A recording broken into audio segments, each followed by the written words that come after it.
Hi friends, ఎలా ఉన్నారు? బాగున్నారా?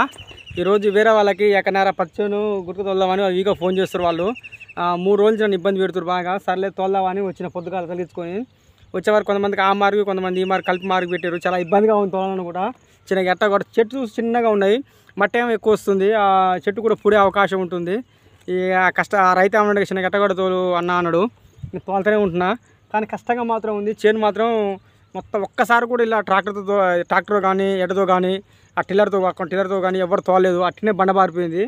ఏమన్నా అంతా గునుగు అంతా అలం లేచింది. బెండలం అంతా చిన్న రకరకాల అలం గునుగు మొత్తం ఉంది. ఇలా మనం తోలమంటే కష్టంగా ఉంది నాకు. అయినా తోలుతున్నా. ఇంకో ట్రాక్టర్ వేసుకొచ్చిన మన బాబుల ట్రాక్టరే. చాలా ఇబ్బందిగా ఉంది, తోలడానికి కష్టంగా ఉంది. అసలు జాగ్రత్త తోలు చూస్తే షౌండ్లు పడిపోతున్నాయి. పొద్దునట్టు వచ్చిన 7 ఇన్నే ఉన్నా. అయిపోవాలనుకుంటున్నా, ఏమైపోద్దో. పొద్దుగా వెళ్ళిపోవాలి ఇలా ఈరోజు. చాలా కష్టంగా ఉంది ఫ్రెండ్స్. ఇలాగ నా వీడియో చూస్తాడు, లైక్ చేస్తాడు, షేర్ చేస్తుంది. కానీ రైతులకు మాత్రం చాలా ఇబ్బంది ఉంటుంది. వాళ్ళు ఎంత కష్టపడుతున్నారు అనేది మనకి ఇక్కడ తెలిసిపోతుంది. వాళ్ళు ఇబ్బంది పడి మనకి అనుకూలమైన స్థితిలో వర్షాలు పడక ఎండలు కొడుతున్నాయి. చెమటలు కక్కుతున్నాయి. చూడండి, అక్కడ చెమటలు చూడండి. ఎండలు బాగా కొడుతున్నాయి. రైతులు మాత్రం మళ్ళీ పొలాలు ఎండిపోయే స్థితి కూడా వచ్చేస్తున్నాయి. ఇప్పుడు చెరల్లో కూడా నీళ్ళు తక్కువైనాయి. ఇప్పుడు అన్ని మోటార్లు పోస్తున్నాయి కాబట్టి అందరికి కాలువలు వస్తున్నాయి. కానీ కాలువలు టయానికి అందక అక్కడక్కడ సరిపోతున్నాయి. చాలామంది నీళ్ళకి ఇబ్బంది పడుతున్నారు. వర్షం లేదు సార్, ఇది వర్షపాతం కూడా చాలా తక్కువగా ఉంది. రైతులకు చాలా పెట్టుబడి పెట్టి ఇంట్రెస్ట్ చాలా ఎక్కువ డబ్బులు తెచ్చి వ్యవసాయం మీద పెట్టుబడి పెడితే అన్నీ ఎండిపోయే స్థితికి వచ్చేసినాయి. పచ్చేలు కూడా ముఖం మార్చినాయి ఎండకి. ఇవన్నీ గ్రహించరు ఎవరు. చాలా ఇబ్బంది అనిపిస్తుంది. నాకు కూడా ఇబ్బంది అనిపిస్తుంది. నేను 10 ఎకరాలు వేసిన. నాకైతే నిద్ర పడతలేదు టెన్షన్కి. దగ్గర 3 లక్షల పైన పెట్టుబడి పెట్టినా వెళ్తాయా వెళ్ళవా అనుకుని టెన్షన్లో ఉన్నా. అంతా దేవుడు, వరుడు కరుణించాలి కొద్దిగా. ఆయన కరుణించలేదు మనం ఏం చేయలేము. పత్తి చేను అనేది నీళ్ళు కట్టేది కాదు. వర్షం పడితేనే ఆ పత్తి చేను వేసేదానికి స్థితిగా ఉంటాం. కానీ వర్షం సరిగా పడతలేదు. చూద్దాం, దేవుడు ఇంకా చూస్తాడేమో అని. చాలామంది కామెంట్ చేస్తారు, అన్న మీది ఇంత కష్టపడుతున్నావా మీరు ఇంత కష్టపడుతున్నా కామెంట్ చేస్తే తప్పదన్నా. మనం కష్టపడుతూ ఉంటాం. చదువుకున్నాం కూడా కష్టపడుతూనే ఉంటున్నా. నాకు కష్టం అంటే భయం కాదు, సుఖం అంటే నాకు సంతోషం కాదు. ఎప్పుడు కష్టపడుతూనే ఉంటా. నాకు భయం అనేది ఉండదు. కష్టపడుతూ ఉంటా. కష్టపడే కూడుతోనే అన్నం తింటున్నా. ఎవరు మోసం చేసి ఎవరిని కడుపు కొట్టి తినేంత ఓపిక నాకు లేదు. అలాంటి పనులు కూడా మనం చేయము. ఎందుకంటే కష్టపడుతూనే ఉన్నా. నాకు కష్టం విలువ తెలుసు. ఎవరిని మోసం చేయడం అనేది నాకు అసలు తెలియదు. మోసం అనేది నాకు రాదు.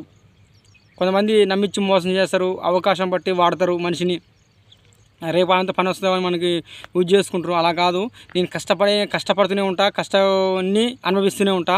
సుఖాన్ని మాత్రం ఎప్పుడు చేరుకోలేను. ఎందుకంటే కష్టపడేవాడు ఎప్పుడు సుఖాన్ని చేరుకుంటాడనే ఒక సామెత ఉంది. కానీ చేరుకోలేను నేను మాత్రం. నాకు అన్ని కష్టాలే ఉన్నాయి, తప్పదు. ఇంకొకటి ఏంటంటే, నాకు ఒక సపోర్ట్గా మా డాడీ వస్తుంటాడు బాగా. ఇంక మా డాడీకి లేడు, వేరే కాడ వస్తాడు. ఈ 2 డేస్లో వస్తాడు. ఆయన ఉంటే నాకు కొద్దిగా ఫేవర్గా ఉంటుంది, కొద్దిగా సపోర్టు. ఇప్పుడు నాకు ఒక్కనే డీల్ తెచ్చుకోవాలన్నా, దున్నుకోవాలన్నా, చేసుకోవాలన్నా చాలా ఇబ్బందిగా ఉంది. అసలు చెప్తున్నా మరి. కానీ మీరు ఫ్రెండ్స్ దగ్గర వారం 10 రోజుల నుంచి నిద్ర లేదు, టయానికి ఫుడ్ లేదు, జ్వరం వస్తుంది. హెల్త్ కూడా సరే బాగుంటలేదు, సపోర్ట్ చేస్తూనే ఉంటున్నా. ఎంత ఓళ్ళకి ఎకరం చెప్పినా, 6 ఎకరం చెప్పినా, 2 ఎకరాలు చెప్పినా, 3 ఎకరాలు చెప్పినా అసలు పోతూనే ఉంటున్నా. ఆకుంటా ఎంతకంత ఇవ్వని. కానీ మనం చేయాలి పని. మన కష్టం చేయాలనే ఆలోచన మీద, తపన మీద ఉన్నా. చేస్తూనే ఉంటా. వాళ్ళు ఎంత ఇంత అని డిమాండెడ్ చేయను. వాళ్ళు ఇచ్చింది తీసుకుంటా. ఎందుకంటే వాళ్ళ పరిస్థితి కూడా అనుకున్నంత మాత్రం ఉంది. నాకు ట్రాక్టర్ బాహుబలి డీజిల్ మందం, నాకు కూలి మందం గిట్టిన చాలు నాకు. అది అంతే ఇవ్వాలి, ఇంతే ఇవ్వాలని రిక్వెస్ట్ డిమాండ్ చేయను. ఇంకొకటి ఏంటంటే, కొంతమంది అంత తోలుతున్నావా ఇంత తోలుతున్నావు అంటారు. కానీ ఎంతకైనా తోలను. తక్కువ వాళ్ళ అమౌంట్ ఎంత తీసుకుంటే వాళ్ళు రైతులకు కష్టపడుతున్నారు. రైతుల కాడ పెద్ద రాజకీయ నాయకులు మోసం చేస్తారు మనుషుల్ని. కానీ రైతులు మోసం చేయలేరు. రైతుకి మోసం తెలియదు, మోసపోవడం తెలుసు రైతుకి. అది అందరికీ తెలుసు అది. ఓకే ఫ్రెండ్స్, ఇలాగ నా వీడియో చూస్తుండి, లైక్ చేస్తుండి, షేర్ చేస్తుండి, కామెంట్ చేస్తుండి, సబ్స్క్రైబ్ మర్చిపోకండి. ఎందుకంటే మీ సబ్స్క్రైబ్ వల్ల నాకు కొద్దిగా బెనిఫిట్ దొరుకుతుంది. మీరు లైక్ చేయడం వల్ల 10 మందికి వీడియో చేరే అవకాశం ఉంటుంది. షేర్ చేయండి ఖచ్చితంగా. ఎందుకంటే రైతులను ఖచ్చితంగా మీరు ఆదుకోవాలని కోరుకుంటున్నా. గవర్నమెంట్ కూడా ఆదుకోవాలి. దాంతోపాటు కూడా మీరు కూడా మమ్మల్ని సపోర్ట్ చేయాలి. ఎందుకంటే రైతులు ఇంత కష్టపడి మనకి పండిస్తున్నారు పంట అనేది మీకు తెలుసు. అది ప్రతి ఒక్క వీడియోలో కూడా ఇంత కష్టపడాలని చెప్తున్నాను. మీరు కూడా నాకు సపోర్ట్ చేస్తున్నారు. ఇలాగనే కష్టపడుతూనే ఉంటాను. నేను ఎవరి కోసం ఆశించను, ఎవరికి బానిసను కాను. నా కష్టానికి నేనే బానిసని. అదే నా కష్టమే నాకు బానిస. అది గుర్తుపెట్టుకోండి. నా కష్టమే నాకు బానిస. నేను ఎవరికి బానిసను కాదు. ఇది మనం గుర్తుపెట్టుకోండి. నేను ఎవరికి బానిసను కాను, ఎవరికి తొత్తును కాదు. నా కష్టమే నాకు తొత్తు, నా కష్టమే నాకు బానిస. ఓకే ఫ్రెండ్స్, ఇలాగే నా వీడియో చూస్తుండే, లైక్ చేస్తుండే, షేర్ చేస్తుండే, కామెంట్ చేస్తుండే, సబ్స్క్రైబ్ మర్చిపోకండి.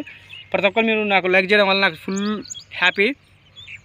ఎందుకంటే మీరు నాకు చాలా హ్యాపీ, నాకు హ్యాపీనెస్ ఇవ్వాలంటే ఫస్ట్ ఆఫ్ ఆల్ మీరు లైక్ చేయండి. ఓకే ఫ్రెండ్స్, జై హింద్.